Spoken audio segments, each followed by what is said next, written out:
नमस्कार सभी को। मैं महावीर सिंह स्वागत करता हूं आपके अपने चैनल तैयारी तक पे। मैं लेके आया हूं आपके लिए इंडियन हिस्ट्री का कंप्लीट सिलेबस पे आधारित जो वर्तमान पैटर्न में जो क्वेश्चंस पूछे जाते हैं उसी हिसाब से जीरो से मैं क्लास ले रहा हूं और पूरी इंडियन हिस्ट्री कराऊंगा आपको इसी माध्यम से। तो वीडियो अंत तक देखना और आपके सुझाव आमंत्रित है। जैसे भी आपको कुछ कमी लगे तो आप मेरे को ज़रूर बताना और मैं बिल्कुल आपको जीरो से पढ़ाऊँगा जैसे मैं ऑफलाइन में पढ़ाता हूँ उसी हिसाब से। तो शुरू करते हैं बिना किसी देरी के। अपन देख रहे हैं इंडियन हिस्ट्री आज। तो हिस्ट्री में इतिहास का जनक किसे कहा जाता है? इतिहास का जनक कहा जाता है हेरोडोट्स को। इतिहास का जनक कहा जाता है हेरोडोट्स को। हेरोडोट्स ने 430 ईसा पूर्वी में एक किताब लिखी थी, उसका नाम है हिस्टोरिका। अब आपसे क्वेश्चन पूछ ले कि हिस्टोरिका पुस्तक किसने लिखी, तो आप बताओगे हेरोडोट्स ने। इतिहास का जनक किसे कहा जाता है? हेरोडोट्स को कहा जाता है। हिस्टोरिका कब लिखी? 430 ईसा पूर्वी को। आगे बढ़ते हैं। देखो हेरोडोट्स हो गया। अब एक पूछा जा सकता है, एक विद्वान है थ्यूसिडाइडीज।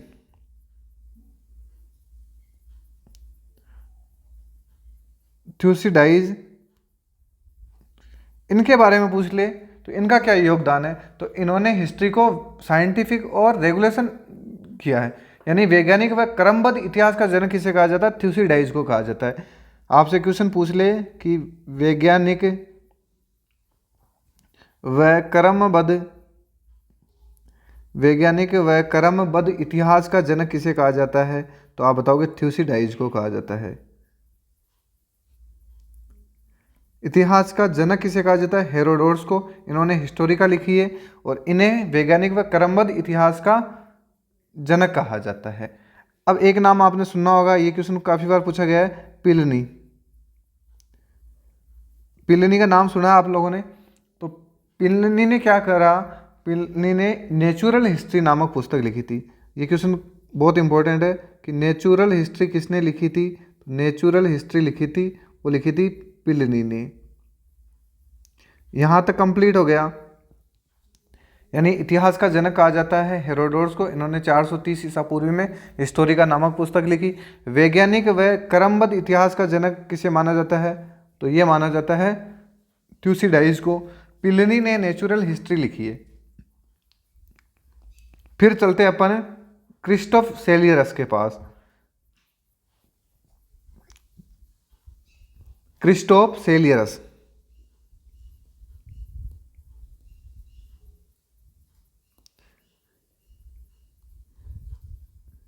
इन्होंने क्या किया? इन्होंने भारतीय इतिहास को, यानी इन्होंने इतिहास को 3 भागों में बांटा है। इतिहास को कितने भागों में बांटा है? 3 भागों में, जो अपन पढ़ते भी हैं। प्राचीन इतिहास, मध्यकालीन इतिहास और आधुनिक भारत का इतिहास। तो इन्होंने इतिहास को 3 भागों में बांटा है। 3 भाग कौन कौन से? तो अपन देखें तो प्राचीन इतिहास, दूसरा देखें तो मध्यकालीन इतिहास, और तीसरा देखें तो आधुनिक इतिहास। तो यानी इतिहास को 3 भागों में बांटने का काम किसने किया? तो इतिहास को 3 भागों में बांटने का काम किया है वह क्रिस्टोफ सेलियरस ने किया है। तो अब अपन पढ़ेंगे इसके अनुसार। तो 3 भागों में बांट दिया। तो पहला भाग कौन सा है? प्राचीन भारत का इतिहास। तो पॉइंट डालना यहां से शुरुआत होती है प्राचीन इतिहास की। प्राचीन भारत का इतिहास, प्राचीन भारत का इतिहास। चलो, यहां से शुरुआत होती है अपने इंडियन हिस्ट्री की। तो यहां पढ़ेंगे अपन। अब देखो, प्राचीन भारत का इतिहास का अपन अध्ययन करें तो देखो इसको कितने भागों में बांटा है। तो पॉइंट डालना है, अपन पॉइंट टू पॉइंट करेंगे, जैसे क्लास नोट्स लिखवाता हूं मैं। अतीत के अध्ययन हेतु काल का विभाजन। पॉइंट है अतीत के अध्ययन हेतु काल का विभाजन। पॉइंट डालना है कि अतीत के अध्ययन हेतु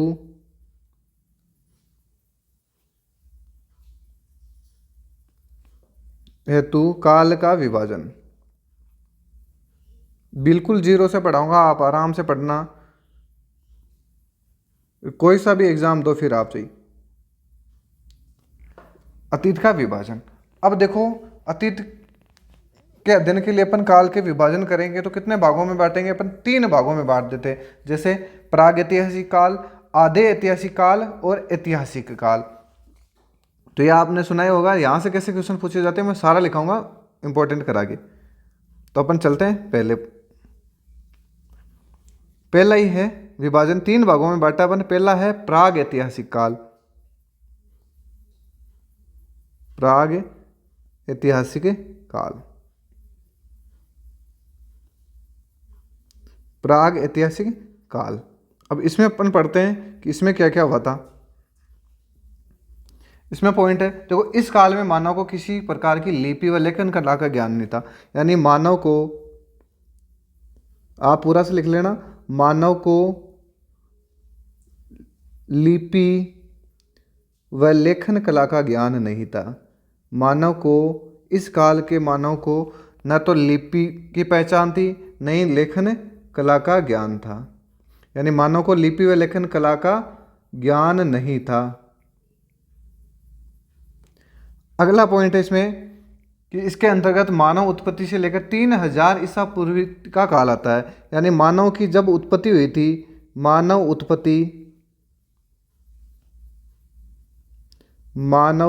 उत्पत्ति से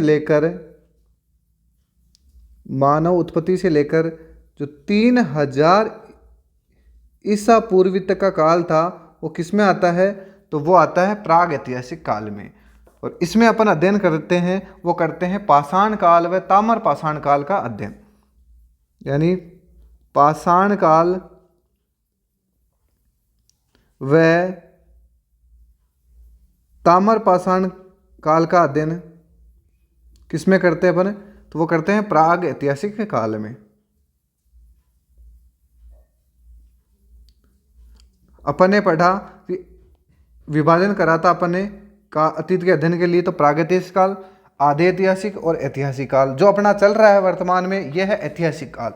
तो इस जो प्रागैतिहासिक काल में जो मानव था, उसे न तो लिपि का ज्ञान था, न ही लिखने की कला थी उसमें। तो ये काल है वो है मानव उत्पत्ति से 3000 ईसा पूर्वी तक। और इसके अंतर्गत अपन पाषाण काल व ताम्र पाषाण काल का अध्ययन करते हैं। अब चलते हैं, ये तो हो गया अपन प्रागैतिहासिक काल। अब आपसे कोई क्वेश्चन पूछे कि ताम्र पाषाण काल का अध्ययन किस काल में किया जाता है, तो आप बताओगे प्राग ऐतिहासिक काल में। मानव की उत्पत्ति से लेकर 3000 ईसा पूर्व तक का काल किस नाम से जाना जाता है? प्राग ऐतिहासिक काल। किस काल में मानव को लिपि व लेखन कला का ज्ञान नहीं था, तो आप बताओगे प्राग ऐतिहासिक काल। चलो अगला देखते हैं अपन।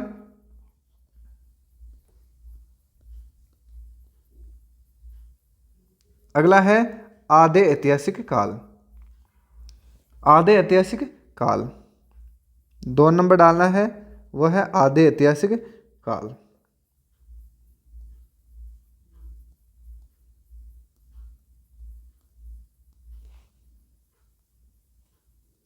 आधे ऐतिहासिक काल, इसमें अपन देखेंगे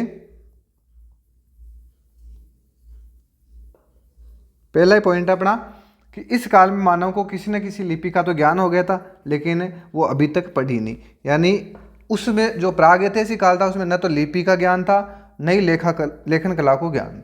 लेकिन थोड़े से आगे चले, अगले काल में मानव को लिपि का तो पता होने लग गया था, लेकिन वो अभी तक पढ़ी नहीं गई।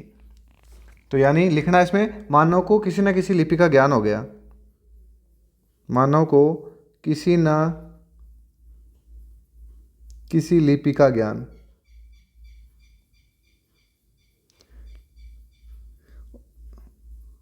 लेकिन वो अभी तक पढ़ी नहीं गई। तो मैं लिखता हूँ शॉर्ट में, आपको पूरा लिखना है, पढ़ी नहीं गई अभी तक।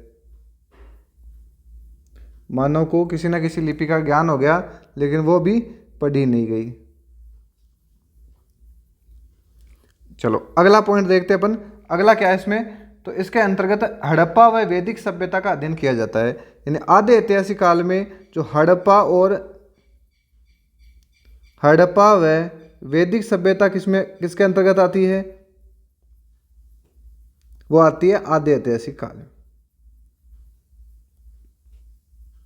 देखो शुरुआत में आपको थोड़ा सा ये क्या हिस्ट्री के पार्ट ही ऐसा है, इसमें आपको इंटरेस्ट नहीं आएगा, लेकिन जैसे जैसे आप आगे देखोगे बहुत मज़ा आने लग जाएगा। तो ये हो गया आपका आदि ऐतिहासिक काल।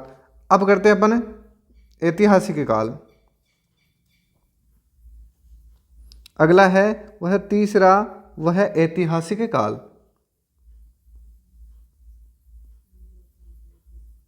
ऐतिहासिक काल। अगला है ऐतिहासिक काल। तो वो अपन देखते हैं कि इसमें क्या क्या आएगा। तो इसमें है कि मानव को किसी न किसी लिपि का ज्ञान हो गया और वह पढ़ी जा चुकी है, यानी लिपि का ज्ञान। मानव को लिपि का ज्ञान, वह लिपि पढ़ी जा चुकी है, वह लिपि पढ़ी जा चुकी है। देखो पहले लिपि का ज्ञान नहीं था, नई लेखन कला का ज्ञान था। बाद में जो आधे ऐतिहासिक काल आता है उसमें लिपि का तो ज्ञान हो गया थोड़ी बहुत, लेकिन वो पढ़ी नहीं गई। तीसरे में जो लिपि का ज्ञान भी हो गया और वो पढ़ी जा चुकी है। चलो एक पॉइंट ये हो गया। अगला पॉइंट है कि 5वीं शताब्दी से लेकर वर्तमान तक का अध्ययन इसके अंतर्गत आता है, यानी 5वीं शताब्दी से लेकर वर्तमान तक का काल इसके अंतर्गत पढ़ा जाता है।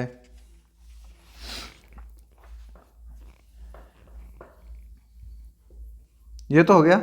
अब 3 पार्ट अपन ने पढ़ लिए हैं।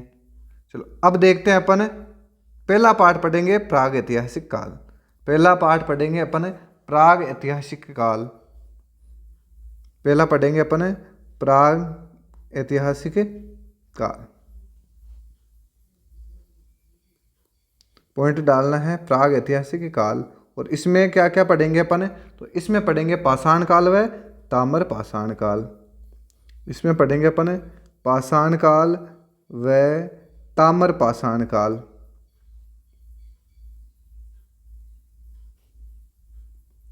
चलो ये हो गया। पहले पाषाण काल पढ़ेंगे, फिर ताम्र पाषाण काल पढ़ेंगे अपन। अब पॉइंट डालना आपको वापस पाषाण काल। पॉइंट डालना है, वो डालना है पाषाण काल। पॉइंट डालना है पाषाण काल, और पाषाण काल में अपन पढ़ेंगे। तो देखो पाषाणकालीन सभ्यता की खोज किसने कब करेगी, तो ये पूछा जा सकता है। तो पाषाणकालीन सभ्यता की खोज करी गई थी 1883 में, 1863 में।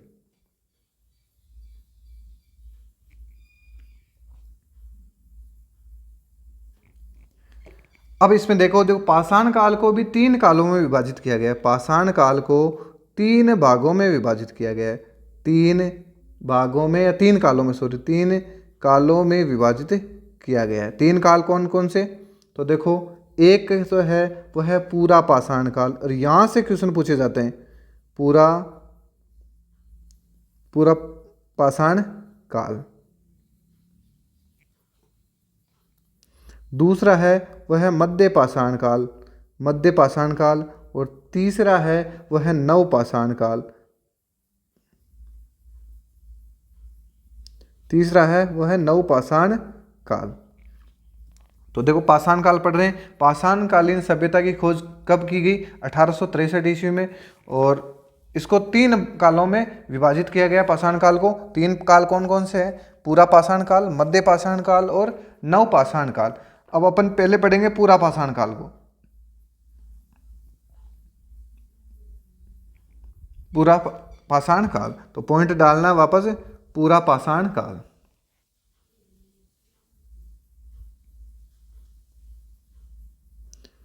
पूरा पाषाण काल, और इसमें पढ़ना अपन को।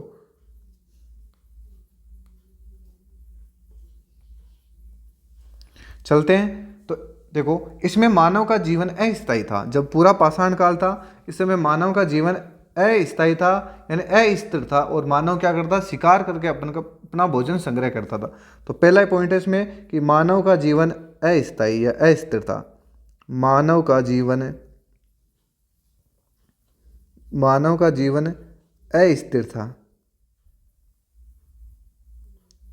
और मानव क्या करता था, शिकार करके भोजन संग्रह करता था, शिकार से भोजन करता था मानव। चलो ये हो गया। अगला पॉइंट है अपना कि इस काल के उपकरण, ये जरूर पूछे जाते हैं कि कौन से उपकरण पुरापाषाण काल से संबंधित है। तो उपकरण से ध्यान रखना, ये इंपॉर्टेंट है भाई। उपकरण, उपकरण में देखें तो हैंड एक्स जो हाथ से चलाने वाला होता था, हैंड एक्स कैंची के टाइप, हैंड एक्स। एक तो ये हो गया। एक है chopper chopping, chopper chopping, chopper chopping. और एक था पेबुल। ये तो थे पूरा पाषाणकालीन उपकरण। अब देखो एक चीज़ ये ध्यान रखना, आपसे पूछ ले कि चॉपर चॉपिंग व पेबुल संस्कृति, ये भी पूछी जाती है। चॉपर चॉपिंग और पेबुल संस्कृति यह थी जो अपने पाकिस्तान में, यानी ये पाकिस्तान का पंजाब प्रांत है, वहाँ पर विकसित हुई थी। इसको ये वहाँ पर चलते थे ये औजार, यानी पाकिस्तान के पंजाब प्रांत में सोहन नदी के किनारे ये पूछा जाता है। सोहन नदी पूछी जाती है, ये ध्यान रखना। सोहन नदी के किनारे ये विकसित हुई, इसलिए इसे सोहन संस्कृति भी कहा जाता है। यानी चॉपर चॉपिंग या पेबुल संस्कृति को क्या कहा जाता है, सोहन संस्कृति भी कहा जाता है, सोहन संस्कृति भी कहा जाता है। और ये जो हैंडेक्स संस्कृति है, यह है, इसे एल्यूशन संस्कृति कहा जाता है। इसे एल्यूशन संस्कृति या मद्रासी संस्कृति भी कहा जाता है। एल्यूशन या मद्रासी संस्कृति भी कहा जाता है। और ये कहाँ विकसित हुई, तो ये मद्रास में। तो देखो हैंडेक्स संस्कृति तो है मद्रास में विकसित हुई, और चॉपर चॉपिंग और पेबुल संस्कृति ये पाकिस्तान के पंजाब प्रांत में सोहन नदी के किनारे विकसित हुई, इसलिए इसे सोहन संस्कृति के नाम से भी जाना जाता है। चलो अगला अपन देखते हैं, इस काल में उपकरण,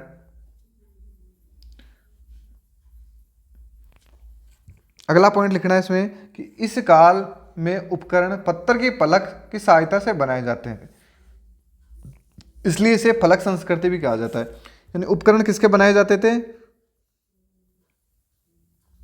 उपकरण बनाए जाते थे फलक की सहायता से, पत्थर की फलक से। ये ध्यान रखना, ये लिख लेना, पत्थर की फलक से ये उपकरण बनाए जाते थे, इसलिए इसे फलक संस्कृति के नाम से भी जाना जाता है। देखो अब अपन वही पढ़ रहे हैं, अपन पूरा पाषाण काल। इसमें इस काल में होमोसेपियंस यानी ज्ञानी मानव का उदय हुआ। और ये बहुत ही अच्छा क्वेश्चन है, ये बहुत ही अच्छा क्वेश्चन है कि ज्ञानी मानव का उदय किस काल में हुआ, तो आप बताओगे पूरा पाषाण काल में। तो लिखना है इस काल में, इस काल में होमोसेपियंस,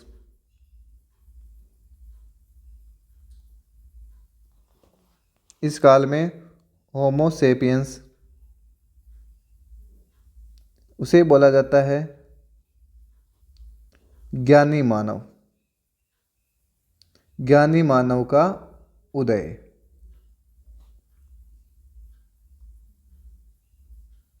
ये बहुत अच्छा क्वेश्चन है कि किस काल में होमोसेपियंस या ज्ञानी मानव का उदय हुआ था, तो वह था पूरा पाषाण काल में। अगला पॉइंट है, ये भी महत्वपूर्ण है कि देखो पहला पूरा पाषाण कालीन उपकरण कहाँ पर खोजा गया। ये बहुत ही महत्वपूर्ण है कि पहला पूरा पाषाण कालीन उपकरण, पहला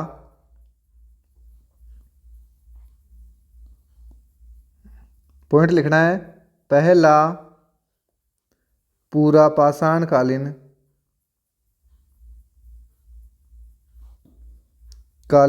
उपकरण, पूरा पाषाण कालीन उपकरण कहाँ खोजा गया। तो देखो ये रॉबर्ट बुश द्वारा,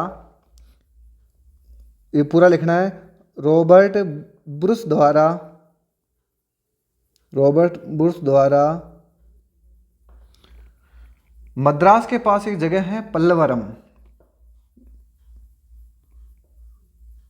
पल्लवरम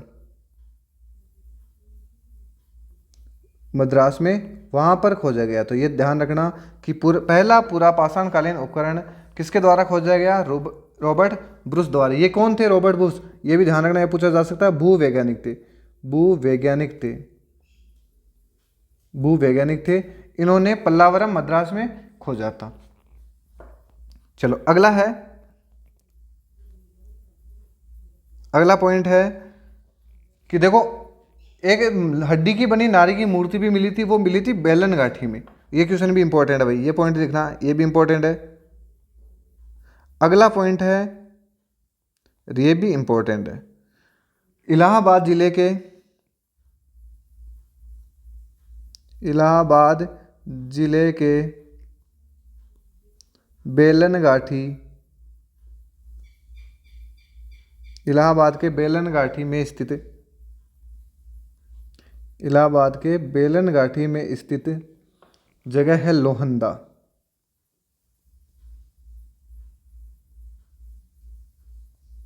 लोहंदा से हड्डी की बनी नारी की मूर्ति, लोहंदा से हड्डी की बनी नारी की मूर्ति,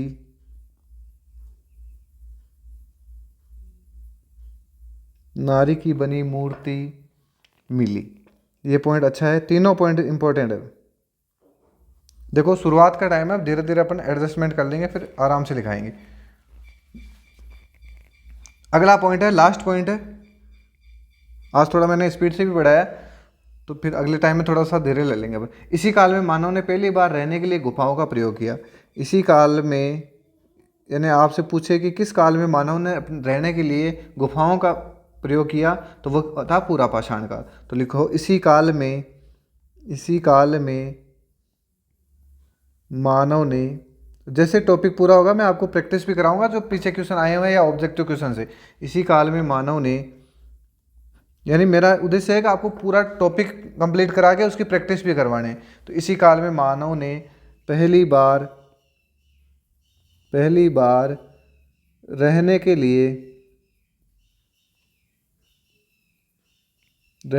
लिए गुफाओं का प्रयोग किया, गुफाओं का प्रयोग किया।